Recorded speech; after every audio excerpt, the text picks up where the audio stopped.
For years, Starbase in Texas stood as a symbol of ambition and audacity, the backdrop for Starship's explosive learning curve.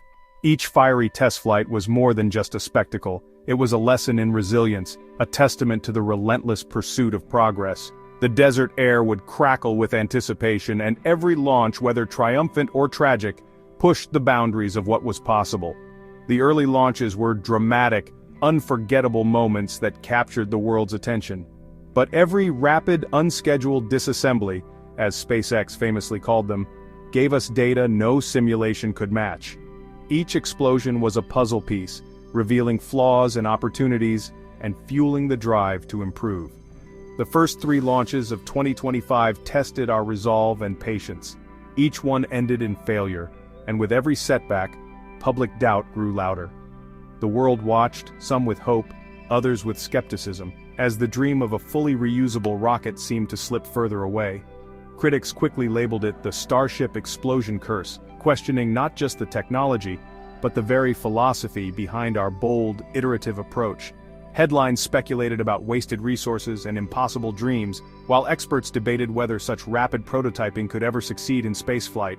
But we pressed on, undeterred. Behind the scenes, engineers worked day and night, refining the choreography of 33 Raptor engines and perfecting the controlled descent of a skyscraper-sized rocket. Every failure was dissected, every success built upon, as the team's determination only grew stronger. Then, on August 26, 2025, everything changed. The world held its breath as the countdown reached 0, and Starship Flight 10 thundered off the pad, carrying with it the hopes of a new era in space exploration.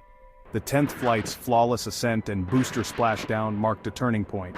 For the first time, the vision of a fully reusable heavy-lift rocket was realized, not just in theory, but in practice. Starship's upper stage reached orbit, relit its engines in the vacuum of space, and deployed test payloads, proving its workhorse potential. The mission demonstrated not only technical prowess, but also the promise of affordable, frequent access to orbit. The world watched in awe as Starship survived the fiery gauntlet of re-entry, executed a perfect landing flip, and splashed down gently in the Indian Ocean. It was a moment that silenced doubters and inspired a new generation of dreamers. Flight 10 wasn't just a technical milestone, it was a vindication of our philosophy: build, fly, learn, repeat. The celebration in mission control was more than joy. It was relief, pride, and the realization that perseverance pays off. The so-called curse was shattered, replaced by a story of perseverance and innovation. The lessons of failure had become the foundation of success, and the team's relentless spirit had turned setbacks into stepping stones. This was not the end, but the beginning, the moment Starship became a tangible reality. The dream of building a bridge to the stars was no longer just a vision, but a mission in motion. The gateway to the moon and Mars was no longer a distant fantasy, but a door swinging open before our eyes. Humanity's next great adventure was finally within reach. With Starship's triumph, humanity's path to the stars had finally begun, a journey fueled by courage, innovation, and the unyielding belief that the impossible is only the beginning. Starship's 10th flight was a game-changer for NASA and the Artemis program. With one success, doubts about meeting the 2027 lunar landing target faded. The data from Flight 10 turned Starship from a risky gamble into a proven system. NASA's renewed optimism was palpable. The path to landing the first woman and next man on the moon suddenly looked clear. Starship's success gives the US a real edge in the new lunar race, especially as China eyes its own crewed landing. Now NASA can plan Artemis 3 with confidence. Orion will bring astronauts to lunar orbit, but Starship will take them to the surface and back. The dream of a new generation of lunar explorers is one giant leap closer to reality. Apollo was about brief visits, a few days on the surface, collecting samples, and then returning home. It was a monumental achievement, but it was never meant to last. Starship is about building a home. It's about creating a place where people can live, work, and thrive, not just visit. Our vision is a permanent, self-sustaining human presence on the moon, a lunar city, not just a flag and footprints. Imagine neighborhoods, laboratories, and greenhouses, all under the soft glow of Earthlight. Starship's massive payload capacity changes everything.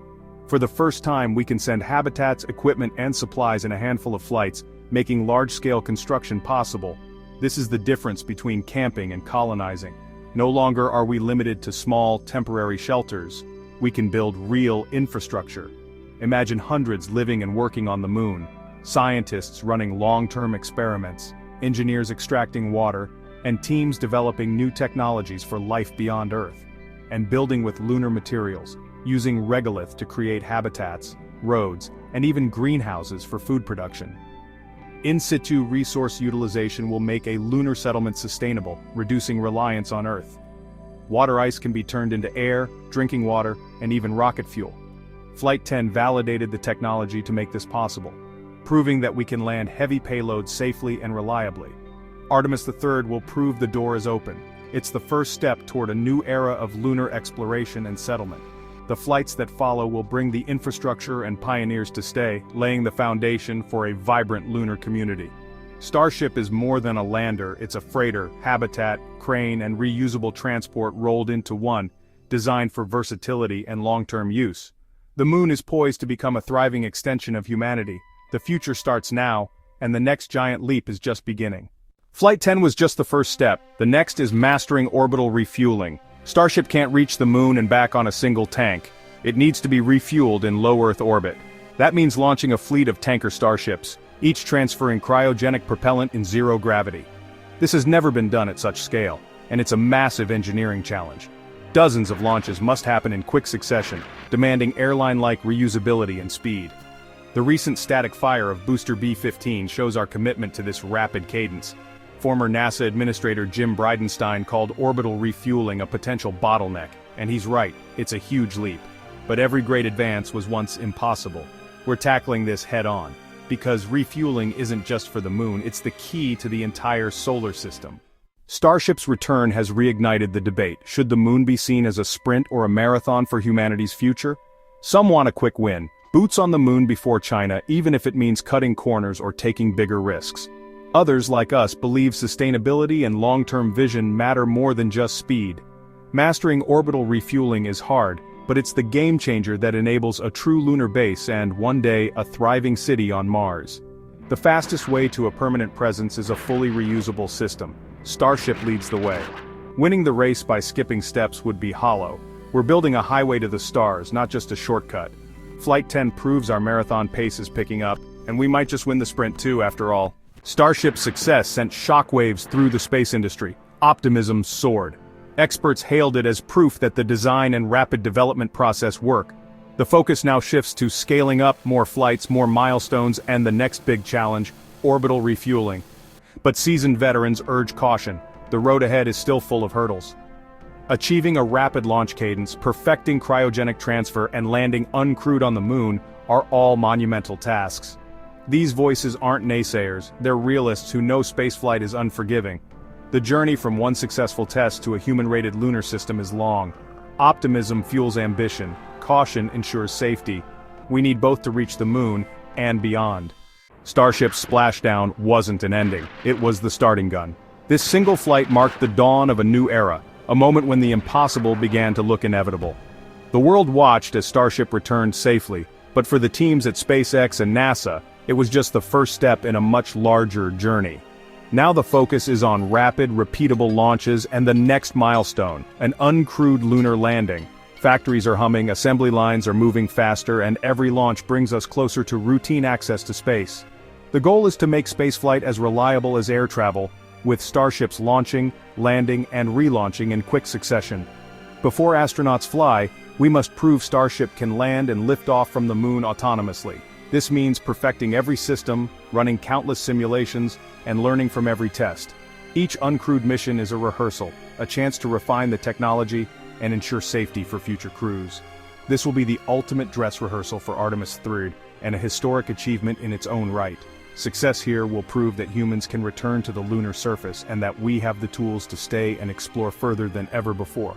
Starship's success is about more than the moon. It's about making the US the leader in a new era of space, powered by government and commercial partnership. This collaboration is setting the stage for a future where space is accessible, not just for astronauts but for scientists, engineers, and dreamers everywhere. This model accelerates innovation, lowers costs, and opens space to all. By working together, we're breaking down barriers and making the dream of space exploration a reality for more people than ever before. We build, we risk, we learn, Because the dream of a multiplanetary future is now an engineering project. Every blueprint, every test, every lesson learned brings us closer to a future where humanity is not limited to one world. We're building ships to take humanity back to the moon, and one day, to Mars. These missions are the stepping stones to a future where people live, work, and thrive beyond Earth. The journey is long, but the path is clear. Each launch, each landing, each new partnership brings us closer to a spacefaring civilization. The future is among the stars, and we're building the road to get there. With every mission we take another step toward a destiny that's bigger than any one nation, and brighter than we ever imagined.